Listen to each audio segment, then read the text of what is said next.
So I think we all have good examples of people who have aged really beautifully, and then sad, negative examples as well, where people retired with maybe not a lot of purpose, not a lot of social connections. Those are the ones who tend to be most vulnerable in retirement. So even if you're not doing a lot of reading about retirement planning and you're not steeped in this stuff like we are, at least use the experiences that you've had as you've gone along in your life with aging to inform how you want to do it.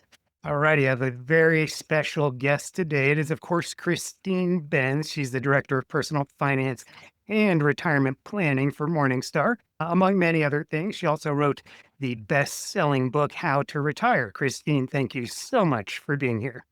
Oh, Justin, it's great to be with you. Thank you so much for having me on.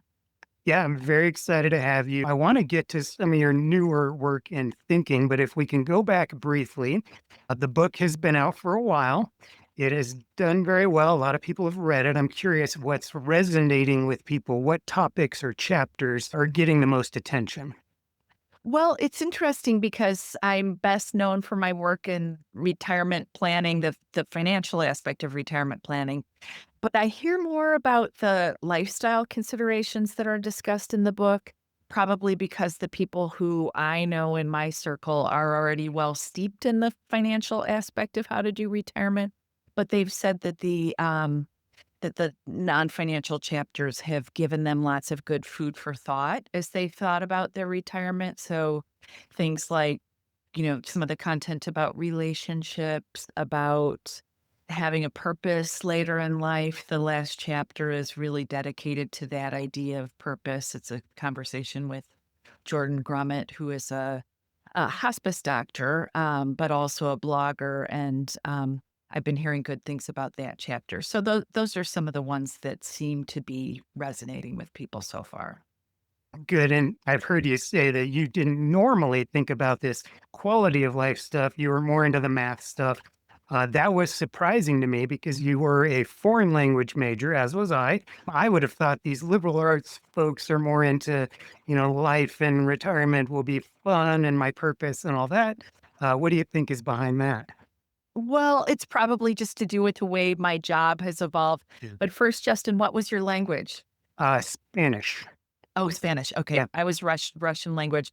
Um, but I think that, as I began to work in the investment space, obviously I became more interested in retirement planning and things like safe withdrawal rates, and especially portfolio construction has been a big focus of mine over the past couple of years, where I've been focusing on this bucket approach to retirement portfolio planning. So, yeah, I think I had probably underrated the non-financial aspects of retirement. And I will say, when you're younger, naturally, all of those things are kind of an abstraction. You just don't think of yourself ever needing to ponder some of the things like, what you'll do for purpose and identity in retirement. So I would say as I've aged and gotten a little closer to my own retirement date, some of those considerations had begun to be top of mind. And a thing I've realized is just that, retirement can't be all about relaxation. That, as Michael Finke points out in the book, you need to relax from something. And ideally, you'd have a little bit of that balance going on every day where you're actually accomplishing things, you're continuing to make a contribution in the world, and then you feel good about what you've done, and your relaxation is all the better. Yeah, you kind of hinted at this. You mentioned that the people who are going to buy your book probably, they have a lot of the financial stuff figured out. They might even have a lot of assets, which is maybe why they're paying attention to this stuff. I'm always curious about sort of the progression people go through as they get interested in retirement. Do you think that that's just the way it's going to be? That's natural that you start, learning about taxes and Roth conversions and this stuff, and then eventually you get onto the purpose, or is there some other way people could do that? Well, I do think that there's a cohort of folks who focus disproportionately on the lifestyle aspects of retirement and really underrate the financial aspects. So I think that's an issue too, that we need to be talking to people about in their 30s, 40s, 50s, can they visualize their future self and think about the sacrifices that they need to make today to help set that future self up for financial success in retirement? So I like that the book has a discussion about how to get yourself ready financially for retirement as well. Yeah. Is there anything that you wish was in the book that isn't there now? A couple of things, Justin. One is I've become a huge enthusiast for the FIRE community, the financial independence retire early community. These are folks who are retiring in some cases as early as their 30s, but others, maybe more in their sort of their 40s, 50s, even early 60s, early retirees. And I love that many of these people are squarely focused on their time on earth and, super thoughtful about how they allocate that time. And I wish there were a chapter on fire. The book is largely about traditional retirement age, people retiring in their 60s or even later. And then I do wish there was a chapter about how to find a financial advisor because I don't think the industry has done itself a lot of favors in terms of making this simple for consumers. So, one of the questions I get the most frequently is how do I find a financial advisor? What do I look for? There's a lot of confusion about business models that are available. And I'm happy to see that there's been an evolution in business models among financial advisors where it's not just commissions or paying an advisor a percentage of your assets per year. There are advisors who are willing to work on an hourly basis or on a sort of per project basis or per engagement basis. So I would love to I wish the book had spent some time on that because when I'm asked for my one sound bite about retirement, I usually say one of 2 things. One is, "It's not a math problem," and B, get some help. It's very difficult to go it alone. You probably do need some assistance. Yeah, it is very complicated. There are people who are enthusiasts who know as much as any financial advisor. But as I think you've pointed out, cognitive decline can eventually become a thing. And then there are people who are not enthusiasts, which I think we'll talk a little bit more about in a minute here. Um, yeah, pretty cool. Anything else, or is that those are the biggies? Those are the biggies. I did receive a really poignant email from a woman who had lost her husband. And her comment was, I loved the book. I found a lot to learn from the book, but I wish you had discussed widowhood. And she went on to tell me that, losing her spouse was just obviously a seminal event in her life that also had financial ramifications, and we discuss it a little bit in the book in the context mainly of Social Security planning. It might have come up in the tax planning chapter with Mike Piper, but, I probably didn't give it its due given that, you married people are, at least one person is going to lose their partner during, their retirements, and so there are dramatic implications. So that was one that's kind of been sticking in my mind as well. I know you're on the circuit with financial advisors and all that, but are you in the rooms with consumers very often besides Bogleheads? Are you, in the conference rooms or the hotels eating rubber chicken with people? How often does that happen? Well, I love that actually, Justin. I love to get out and speak to groups of consumers. And one of my main outlets for that historically has been through the American Association of Individual Investors, AAII, which has chapters of varying degrees of strength throughout the US. And that is a wonderful consumer market. And one of the reasons I like to go out and be with actual individual investors is just it gives me a sense of what to work on. What are people's pain points? That's where the advisor question comes up again and again. How to find an advisor? Do I need an advisor? So many different things that I've written about over the years have come from being out there and speaking to those individual investor groups. See, I had no idea. I must not be on the right email list that you're out there doing that. Like, what percentage with advisors versus with the public?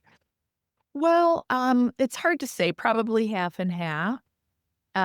My main outlet for my work is Morningstar.com, and that is geared toward individual investors mainly, although we know we have lots of financial advisors who read the site as well. So I really do need to stay plugged into what's going on with individual investors and what their issues are, what their ideas are. And speaking to those groups does give me a good sense of those things. Good. Now you've mentioned that being, I guess, giving yourself permission to spend is one of the most underdiscussed things. What is your latest thinking on what you would tell somebody who's having a problem with that? Yeah, this is something that I really only became aware of within the past 5 years, but certainly in speaking to financial advisors, you hear about people having this reluctance to spend an appropriate amount. And I will say, in speaking to these individual investor groups, it has often happened where someone has come up at the end of one of my talks and it's usually an older gentleman who, is clearly in his 80s, and he'll proudly say, "I only spend 2% of my portfolio per year. That's how I do it," or "I only spend the dividends from my portfolio." And that's fine, I guess, but many people are underspending relative to what they could consume or give away of their money. They're probably going to be leaving their heirs with significant leftovers at their deaths. And they might say, well, there's no great harm in that. I love my heirs or I love the charities that I'm committed to or whatever the case might be. But the problem is that you're depriving yourself of the opportunity to do some lifetime giving as well. So that's why I like advisors intervening here, where they're helping their clients be realistic about what they could spend in terms of how to do this. One idea that Michael Finca, who's a retirement researcher, and David Blanchett have written about is that using some sort of an annuity, like a very basic income annuity that just pays someone a stream of income for the rest of their lives, that people tend to be a little happier spending that money than they do the portfolio that they constantly have to tap for their spending money. And I know someone who actually uses an annuity to prompt him to do lifetime giving. So the amount that he put into an annuity more years ago is the amount that he passes on to his children and grandchildren, that the income he gets is what he distributes. And I think that's such an elegant use of the product and ties in with lifetime giving. In terms of getting warmed up to spend from a portfolio, I think that people can think about making big ticket outlays prior to retirement. So the fact that interest rates are a little bit higher, and most of us probably don't want to be taking car loans, for example, at this point in time, if we can afford it, if we can afford to just pull from our portfolio, use the portfolio to make some of those big ticket purchases to get yourself a little comfortable with, okay, here's what that feels like to take a $45,000 withdrawal from my account, and here are the tax implications if there are any, and so on down the line. So I think those are a couple of ideas that I would think about. Yeah, those are two good tricks. I was going to ask you if you've heard, whether from the public or from financial advisors, are there any other, tricks? This one easy trick that anybody has used to let themselves spend, or what advisors do with their clients to get them to spend? Well, I think one thing we have to talk about is sometimes advisors do have an incentive to leave the portfolio a little larger than it absolutely needs to be. That is the path of least resistance, especially for advisors who are earning fees on that pool of money. So that's kind of a countervailing force. And I know, many advisors are very mindful about getting their clients to spend appropriately. I think the argument a lot of people will use is, well, I need to keep this money for long term care. I think you've recently done some work, or maybe you're doing some work on, are you going to need it? Who's going to need it? Who's going to pay for it? Who's going to give it unpaid? Uh, where does all of that come in? Yeah, thank you for mentioning this, Justin, because really this is the elephant in the room in terms of underspending, that people who do not have long-term care insurance are worried about having this effectively a balloon payment later in life, that would necessitate them underspending in those earlier years.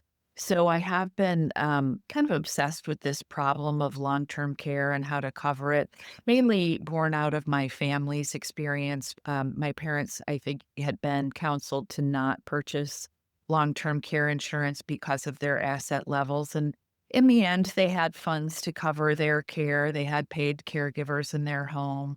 But I will also say it was tremendously expensive. And also, it was sad and hard time for our family in terms of making sure that the caregivers were there and that my parents were cared for, and also making sure that their house was, up and running during this whole time, and that they had groceries and that home repairs were made and all of that stuff. So, more to come from me on this topic, but unfortunately, consumers are left with some not great choices about how to cover long-term care. So you have at the one end of the spectrum, people who do not have a lot in financial assets will need to be reliant on government provided care.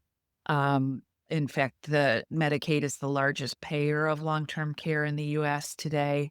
But of course, there are strictures around who can receive that care, how much they can have in terms of financial assets and income in order to be eligible for that care, as well as there are limits around where they can receive that care and the type of care that they can receive. So that's one end of the spectrum. The other end of the spectrum would be wealthier people who have more than adequate assets for their own lives. And money to spare to cover long-term care expenses should they flare up later in life. I've come to be a big believer in the idea of having a separate bucket for those long-term care assets where you're effectively segregating them from your spendable assets. And it's just kind of a mental accounting, a form of mental accounting that I think can be healthy, where you're thinking, okay, this isn't part of my spendable portfolio, but it would give you a little bit more permission with that spendable portfolio because you're not worried about tapping into the long term care fund. And then in the middle would be the consumers for whom some type of an insurance product might be appropriate, whether a pure long term care insurance policy, and that's a shrinking marketplace, or else some sort of a hybrid product that combines typically a life insurance policy with a long-term care rider.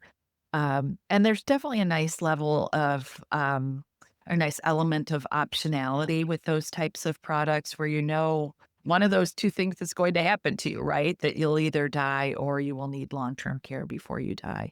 But those products are more complicated. I would urge people to get some objective guidance before biting on one of those products. Mhm, mhm. You mentioned maybe three different categories of people. Some people like to draw lines at certain net worth levels. Are you one of those people? No, actually not.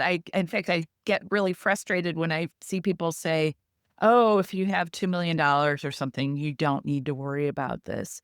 And the issue is that I don't know what someone is spending from that $2 million portfolio. So it really does depend on how much wiggle room there is in the portfolio once you've factored in your expected regular spending during retirement. So I've found that those rough rules of thumb aren't super helpful. And this is another spot where I think getting some customized guidance about which of those three categories you fall into makes a lot of sense. Mhm. So it always depends, like everything else. Um, you use the term the elephant in the room that has a certain connotation of not wanting to acknowledge. What is the elephant for you? Apart from long term care, Well, is it that people won't acknowledge that they might need it? Is it they won't acknowledge who's going to be giving it unpaid or certain expectations or anything like that? It's a great question, and I think the main issue is that we have a natural avoidance of our older selves, that we tend to not wanna ponder ourselves as infirm and needing care, needing help showering or feeding ourselves. Who really wants to go down that road? And that's what pondering long-term care does necessitate, a little bit of thought about care for that aging self when you may not be able to do all of those things that you normally do. And of course, not everyone will need long-term care, and that's another reason why this is such a tricky problem because I think when you look at the data, it's roughly half of us will need some type of long-term care and the other half won't. And it's easy to sort of just hope for the best and assume you'll fall into that cohort that doesn't need the care. But I think that that's the main challenge here. As with so many aspects of aging, we don't want to ponder our elderly selves. In fact, in the book, Justin, Mark Miller and I talked about housing choices, and he urges people to really think forward rather than just thinking, okay, I'm fine with the house that I'm in today, my friends and my community around me, and I'm good going up and down the stairs, whatever the case might be. His point is climb in the time machine, think a little bit about yourself in the future, think about upkeep for that house, whether physically it makes sense for you. Don't just assume that your healthy self today, that it will forever be thus. Yes. Yeah, and then it is a tricky balance of if you go into a CCRC too soon. Well, absolutely. In fact, I am a huge evangelist for age diversity for all of us, being mindful about having age diversity in our lives. And of course, for people with grandchildren and children, you automatically have some built-in age diversity. But for those of us who don't have kids, it makes sense to make sure that we are putting ourselves in situations where we are interacting with people of different age bands. Laura Karstensen in the book talks about the virtue of diversifying your relationship network, how that's such a good model. And it's wise to do that across different age bands. It just is great for our mental health.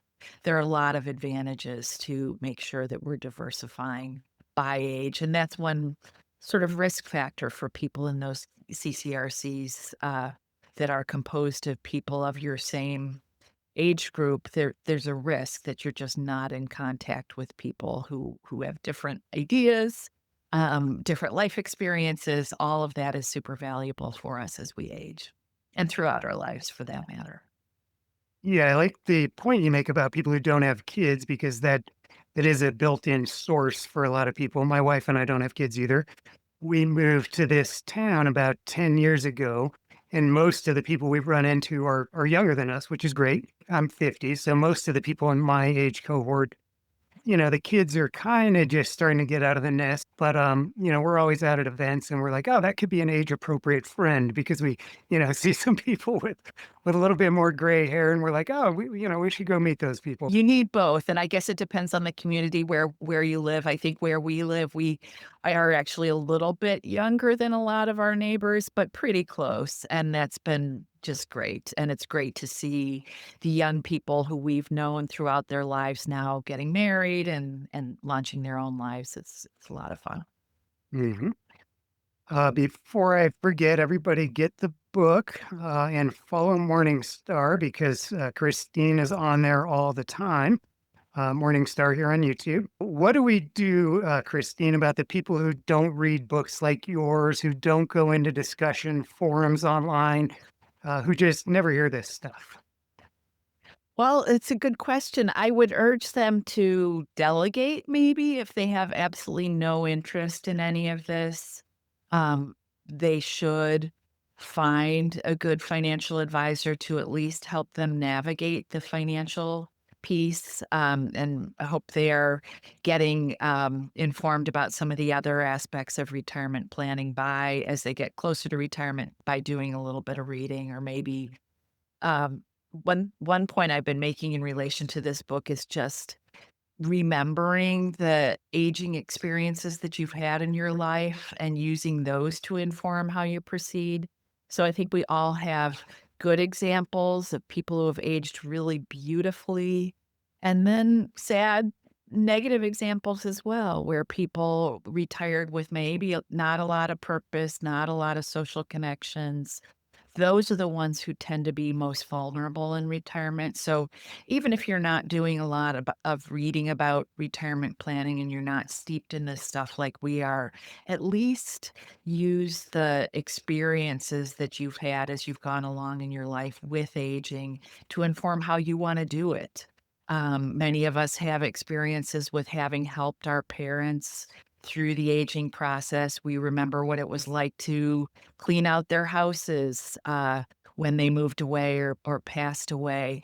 Use those experiences to do better in your own life, to leave things better for people who may help you, and just to make things better for yourself. Now, I want to get to your most controversial take, which is target date funds.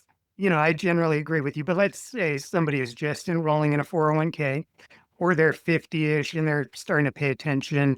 They go to some online group and they're like, what should I do to invest? And everyone says, read The Simple Path to Wealth. They haven't gotten around to reading it. They heard about these target date funds, and maybe they have 8 or 10 years left of working. Are they doing it wrong if they use the target date fund? I don't think so.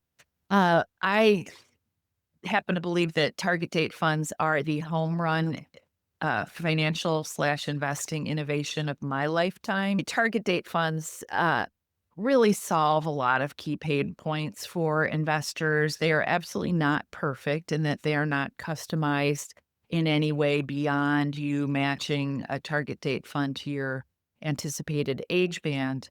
But they are handling asset allocation, which can seem really black boxy to individuals who aren't steeped in this stuff. And then they also manage that asset allocation as you get closer to needing your money.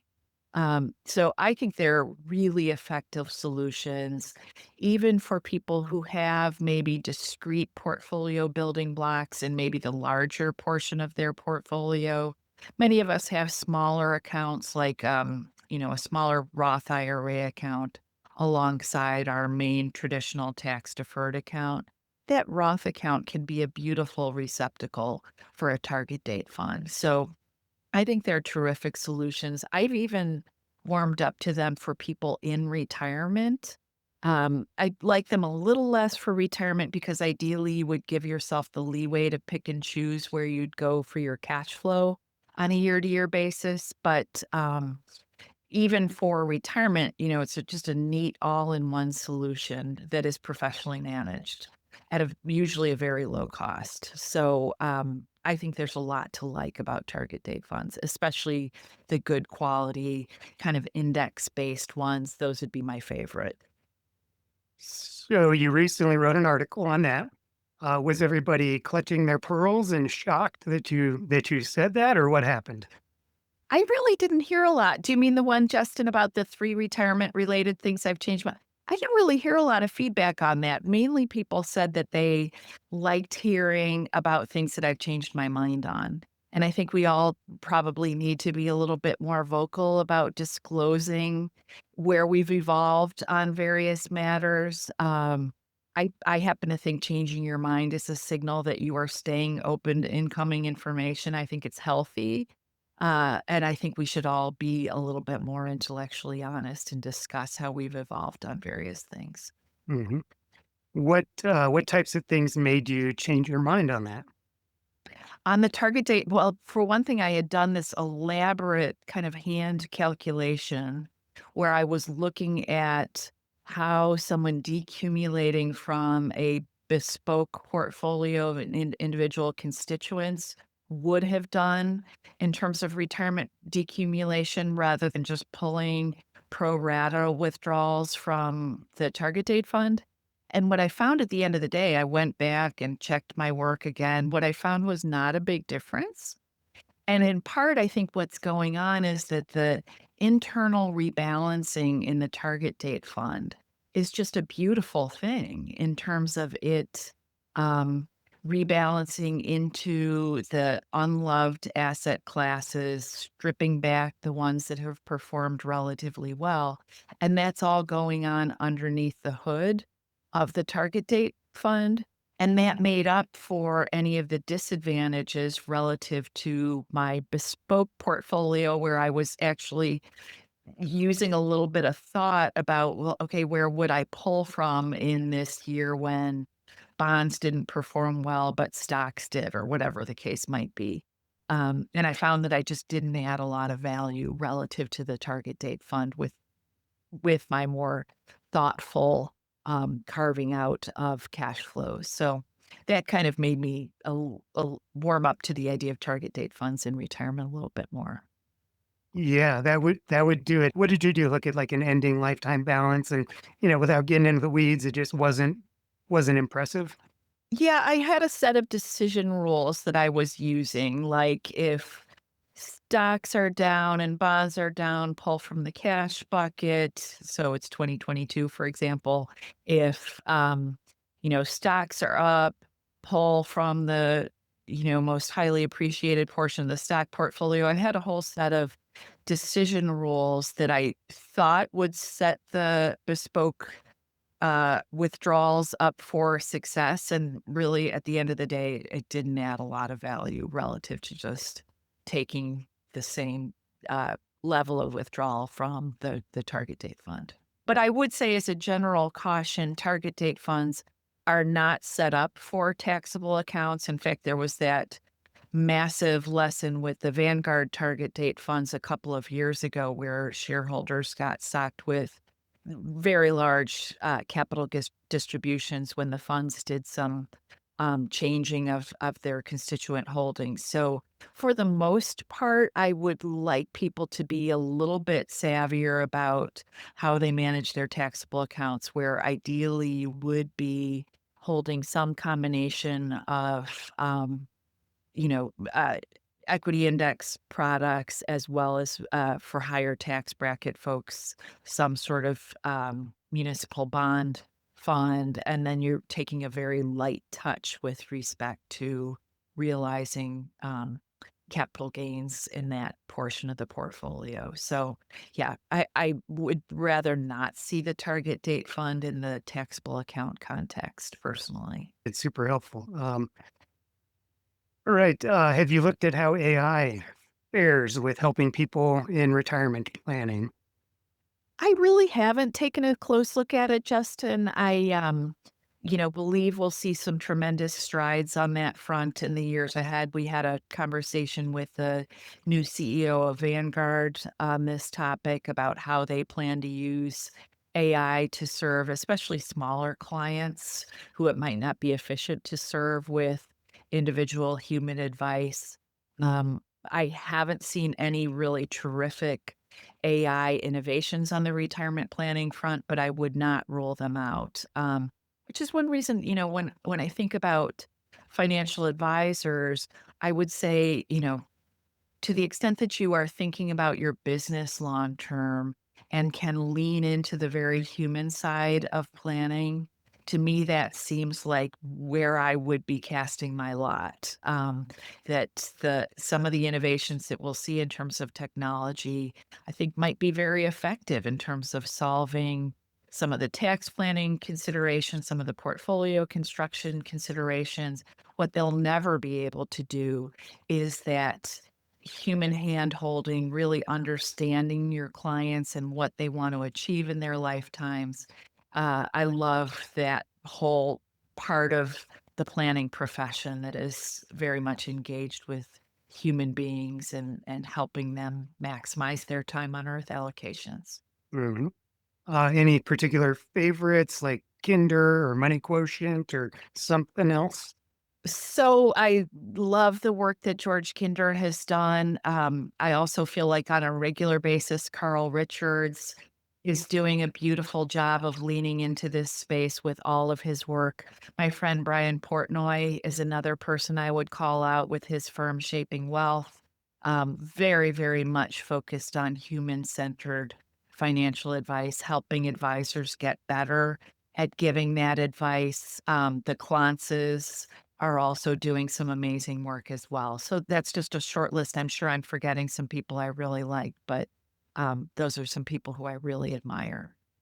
Yeah, I'm going to be talking with Carl very soon, and I think he will be exceptionally good at this question of we all just crave certainty and wanting to know, do I have enough? Could I spend? Am I going to get sick or not? And I think he does very good with those just kind of terrifying questions. Um, yeah. He's good at everything. He's such a wonderful communicator. I always learn something from talking to Carl, and I think he does such an amazing job educating other advisors and kind of building community within the advisor space. Yep, I am a member of his society. Wonderful. So I don't have a whole lot else to cover. Is there anything that you would want to, make sure that the people out there are hearing? Well, just that I'm a regular on Morningstar.com. As you nicely said, Justin, the book is called How to Retire. I'm also an active member of the Bogleheads community. I'm the president of the John C. Bogle Center for Financial Literacy.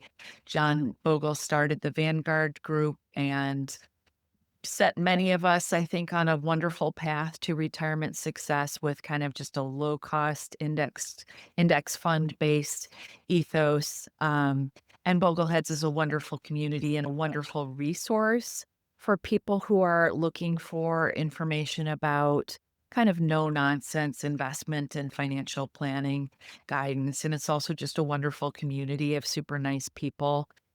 We are poised to have our annual conference in San Antonio this year.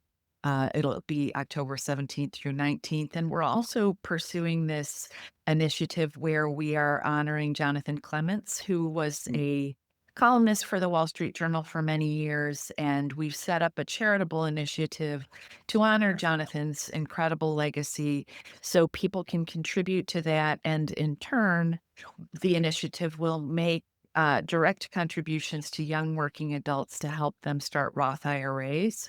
So it's a really cool program. Yes. And we are a bootstrap operation without much overhead. So if you make a donation to the initiative, you can have some confidence it's going straight into the accounts because we aren't taking any funds out of it for our own Mhm. contributions to getting it up and running. And Bill Bernstein and a few of us worked on a compendium of Jonathan's columns that's now available on Amazon, and all the proceeds from that book go to benefit the initiative as well. Good. Everybody give a couple bucks. Who is Bogleheads right for? Do you need to be like a level 301, personal finance expert or what? That's the classic Bogleheads profile, the person who is very steeped in the literature around finance. If people hop on bogleheads.org, they'll see a lot of those wise people exchanging information, but absolutely not. There are lots of newbies on bogleheads.org. It's a great place to get some feedback on your plan or on your thinking about things. So we're absolutely warmly accepting of newbies. And we have a program at this year's conference where if you bring a family member, you get a discount on your registration. We are actively encouraging younger participants as part of our Bogleheads community. I love to see younger folks there. I love to see families there. So newbies are very, very welcome. Awesome. Well, Christine, I'm extremely grateful. This was so great to talk to you. Hopefully, we can do it again. But this was just absolutely amazing. So, thank you. Justin, thank you so much. It's been my pleasure.